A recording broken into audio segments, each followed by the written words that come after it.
Hello, everyone. I'm going to start today with a quote from Alice Walker's novel, The Color Purple. I think it angers God when you walk by the color purple in a field and don't notice it. I think that's delightful. And it has to do with today's lesson because we're in today's lesson about miracles. We're going to talk about the miracles that we can see when we pay close attention to things in the environment around us. So let's start with a simple leaf. It's fall. It's also, the foliage hasn't been great this year because of because of the dampness, so most of the leaves are kind of brown. So when I went out in my yard to get leaves, they weren't quite what I was looking for, but they're still really cool and they're still really pretty, even if they're a little bit brown. Brown is good too. So think about leaves. There's hundreds, thousands, probably millions of them on the trees on Mount Desert Island and on the ground, those that have fallen. And we know this only too well by all the tourists that the changing colors have brought to the island.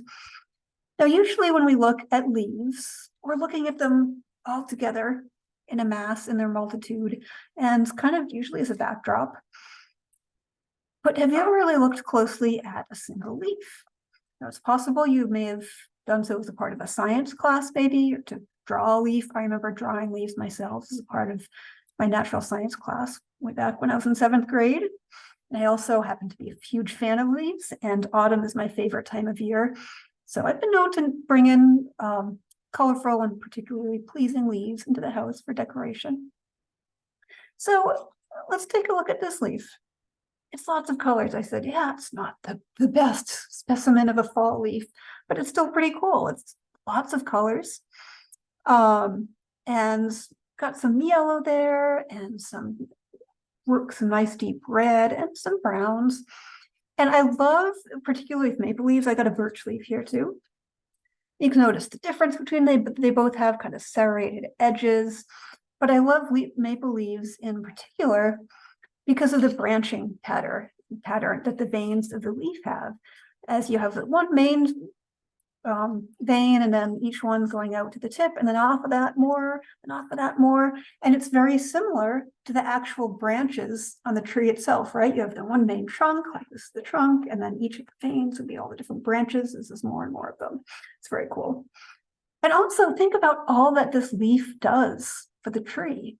It's providing life to the tree. It's the leaf that, when it's green, collects the sunlight and the chlorophyll and converts it to energy for the tree to live. So as you actually look with this leaf closely and think about all that this leaf involves, what is different about looking at this kind of everyday item with closer attention? We're seeing all the detail with it, maybe noticing things we hadn't noticed before, like there's some interesting little holes in the middle. I wonder if that was just from a leaf dying or if there was some bug that was eating it. Now, does this make you feel more or less of a sense that something is miraculous? To me, it feels all the more miraculous because I'm thinking about just how complicated this leaf really is, and also its role in supporting the life of the tree, and not to mention the beauty that it offers us as humans. So I highly recommend drawing objects, common everyday objects, like maybe this leaf, things that you normally don't pay much attention to. But it's a great way when you're drawing it to really see those details you might not have noticed otherwise. So let's take a look at another object. This is a shell, a very pretty one that, let's see if I can get it so you can kind of see it. I think I got this one when I went to Costa Rica. I brought some shells and stones and corals back. Pretty cool.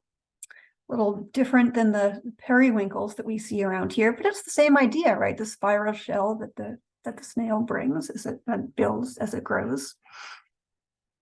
Now, I have a question for you. What do you think this shell has to do with the following sequence of numbers? Let me bring it up on my screen. Oops, now everything else disappeared. There we are. 1, 1, 2, 3, 5, 8, etc. Kind of seems like random numbers. You might be familiar with this. When I say the name, you might think, oh, right, I knew that. So let's look at what these numbers, it looks like random numbers, but there is a pattern here. So the pattern is that you take the first two numbers, 1 and 1, they add up to 2, the next number. So then you take those two numbers, 1 plus 1, and that equals 3, the following number. And then I'm pointing at my screen, but you can't see me doing that. Maybe you can see my cursor. And then you add 2 and 3, and that equals 5. So you keep adding up the previous two numbers, and then they add up to the next number. 3 plus 5 equals 8. 5 plus 8 equals 13. 8 plus 13 equals 21, etc. Close this. Did I close it? Let's see here. There we are.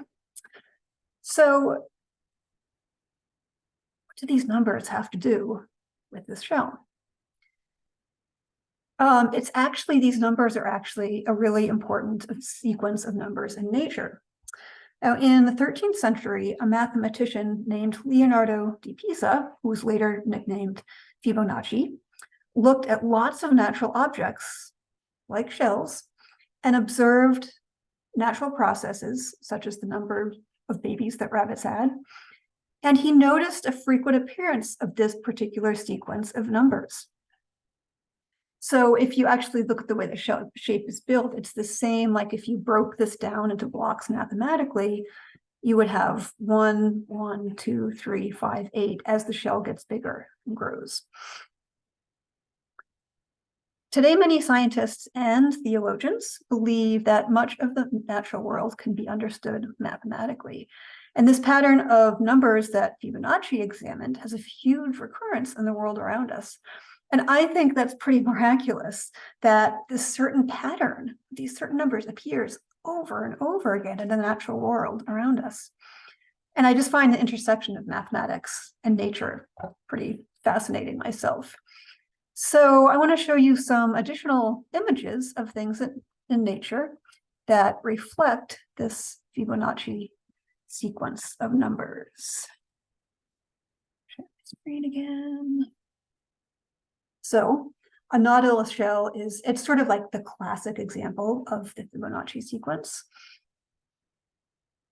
And a sunflower, so the whorls, it's not just random seeds in the middle of the sunflower. There's actually a pattern there, and you can kind of see the swirling of it sometimes. And that pattern reflects this sequence of numbers. Mm-hmm. This is actually, I must be getting hungry because I pulled this up and it looked like chocolate to me. So, but it's actually a close-up at the bottom of a pine cone, which you could kind of see that, almost visually see that same, oops, not to go backwards, see that same pattern, that's kind of whirling pattern of the sunflower seeds, also based on the Fibonacci sequence, as is the branching of trees. You start with that one trunk, divides into two, then there's more branches coming off of that, and each time you get more and more branches, and it's all based on this Fibonacci sequence of numbers. Now, it's not like, the trees intentionally said, oh, we're going to use this pattern to make our branches, right? But there's something in nature that there's some reason that this sort of pattern appears over and over again. And we don't know exactly what reason that is. Oh, and our human ear. Now, if you look at our ear and you look at the shell, you can almost see that same sequence. So this is kind of what I was trying to describe with the shell, where it shows these blocks, like, so you have 1 and 1, and then that's up to 2, and then the 2 and 3 add up to a thing that's the size of 5. And it's sort of, if you look at it in blocks, it increases in size the same way that the number sequence does.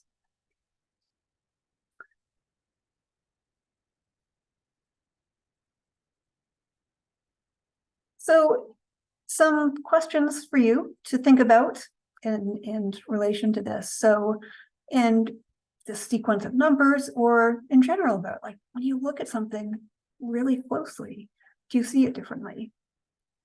So throughout the coming week, here's some things to just think about. What strikes you as awesome, beautiful, or even miraculous to contemplate It might be a simple leaf. It could be so many other things. It could be the ocean. It could be a certain rock that you find on the beach. Right?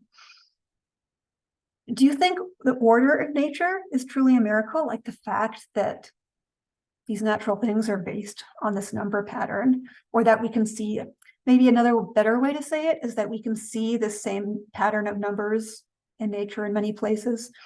Might be a better way to explain that. Do you think that's a miracle? I kind of do. But maybe some of us find that nature's disorder and its apparent randomness, and sometimes it seems totally random. That's kind of miraculous too. And what about math? So the fact that we have math that we can explain, that we can see in nature, and sort of just one way to explain nature, one of many ways. Is math a miracle? You probably don't think so if you're taking a math class right now, but I'm not sure I would have said at the time when I was in school taking math classes, I'm not sure I would have said math was a miracle, except when I couldn't solve a certain proof and then I saw how to do it. That kind of seemed miraculous. But it kind of is, and the fact that we have the brains to create this mathematics that helps explain this world around us is kind of miraculous in itself. And when you think about beauty in math. Can beauty be explained by a mathematical equation? And if it can, does that mean it's still beautiful? Can it still be beautiful if it has this mathematical pattern behind it? I'm sure there's people out there who would consider math itself a miracle. And what about beauty? Is beauty miraculous? So to end, I'm going to read you a story about May Sarton.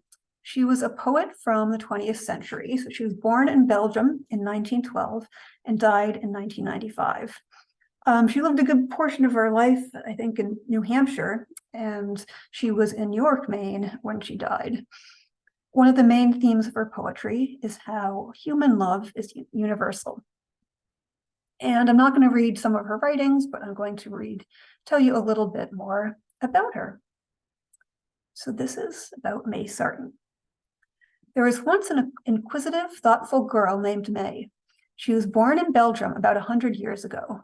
She lived there only a few years until the German invasion in 1914. Fleeing Europe, May Sarton and her family came to live in Cambridge, Massachusetts, where May's father became a professor. When she was 10, May's friend Barbara brought her to church, and May liked the minister very much. She liked listening to his sermons. One day she heard him say something that would stay with her for the rest of her life. Go into the inner chamber of your soul and shut the door. And these words would be with her always throughout the rest of her life. Go into the inner chamber of your soul and shut the door. As May grew older, her love of poetry and writing grew.